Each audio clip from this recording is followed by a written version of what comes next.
So before we get started today, I'd like you to use your imagination. I'd like you to imagine that you are on the starting grid of a Formula One Grand Prix, about 15 minutes before the start. If you've watched something like Drive to Survive on Netflix, or maybe you've been to a Grand Prix, you have a good sense of what this looks like. But if you haven't, just imagine that you're standing on the grid. At this point, you're kind of free to mill around. You've got that precious pass that means that you're able to be there on the grid. There's lots of people trying to look important at this point. Celebrities with big sunglasses. Everyone wants to look like they're really supposed to be there. But 15 minutes before the start of the Grand Prix, an alarm sounds. This means all the non-essential personnel have to leave the grid. So you find out who's really supposed to be there. So 15 minutes before the start, that alarm sounds, you are left. Imagine you're sitting in your Formula One car. You are the driver. At this point, you're surrounded by mechanics, engineers, who begin a startup sequence on the car. Once that startup sequence starts to come to an end, another alarm sounds just 1 minute before the beginning of the race. And at this point, those engineers, those mechanics, have 45 seconds to get off the grid and back to the pit wall. So they rush off, and you'll see them pushing trolleys and tyres and all kinds of pieces of equipment. So 15 seconds before the start of the race, it's just you, the driver, behind the wheel of the car. But you know that you're ready. And at this point, your attention is drawn to the lights on a starting gantry. They turn green. And this signals the start of a formation lap. So imagine that you pull away from your position on the grid. You begin a carefully orchestrated series of acceleration maneuvers, braking, turns, all designed to get the tyres and the brakes up to an optimum operating temperature. At the end of that formation lap, you find your position on the grid again. Now is the time. Once more, your attention is drawn to those lights on the starting gantry. The race director hands over control to an automated start sequence, and those lights begin to illuminate 1, 2, 3, 4. Your heart rate is increasing. You're gripping the steering wheel. Your reactions are tuned to respond any moment, because you know that after that 5th light goes out, the race will begin.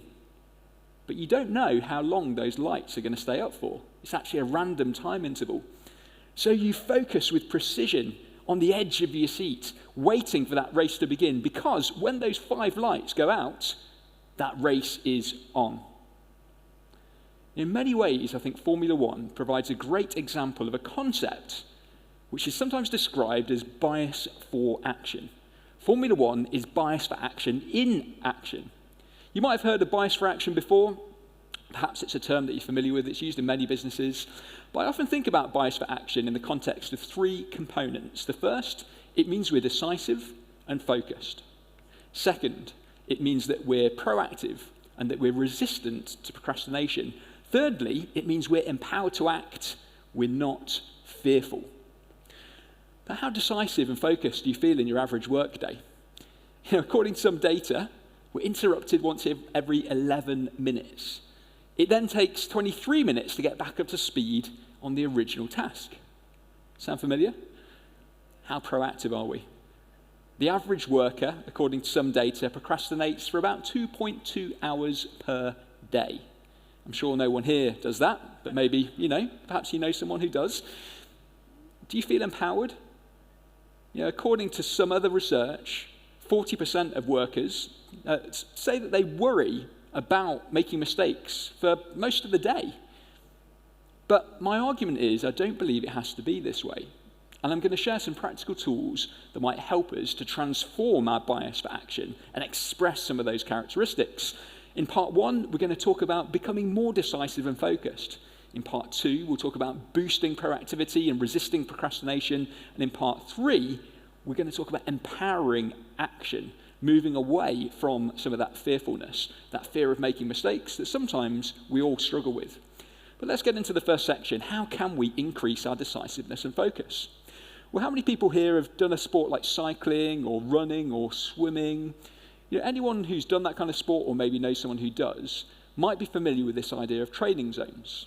These are intensity zones that some people might measure with a heart rate monitor, sometimes a technical piece of equipment called a power meter.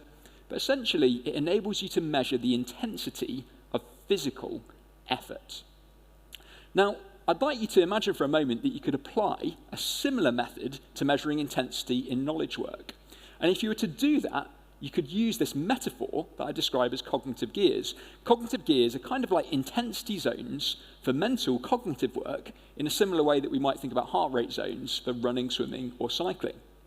So you can imagine that we can divide these intensity zones into three. There is a high cognitive gear, and that is characterized by deliberate focus and efficient work on our most impactful, priority-driven tasks, the work that really matters most. Secondly, there's a middle cognitive gear. That's characterized by a bit of procrastination, some task switching, some meetings, doing emails. Then there is a low cognitive gear. This is about proactive recovery, effective breaks, the time that we might need to spend taking a step back so that then we can step forward further. But if I was to ask you now, where do you spend most of your average day? Most people, if they're honest, probably spend more time than they'd like to stuck in that cognitive middle gear. A middle gear that is all too often characterized by procrastination, task switching, meetings, and email. See, the problem is there is a battle for our attention. There's a really interesting researcher, she's called Gloria Mark, Professor Gloria Mark, and she's been capturing data on people's attention spans for over 20 years now. 20 years ago, the average attention span was about 2.5 minutes. You can see on the screen how much that has eroded. Today, the average attention span is down to 47 seconds. See, one of the challenges I think we have as knowledge workers is that we've got access to more information than ever before. But while we have this wealth of information, unfortunately, it means that all too often we have a poverty of attention.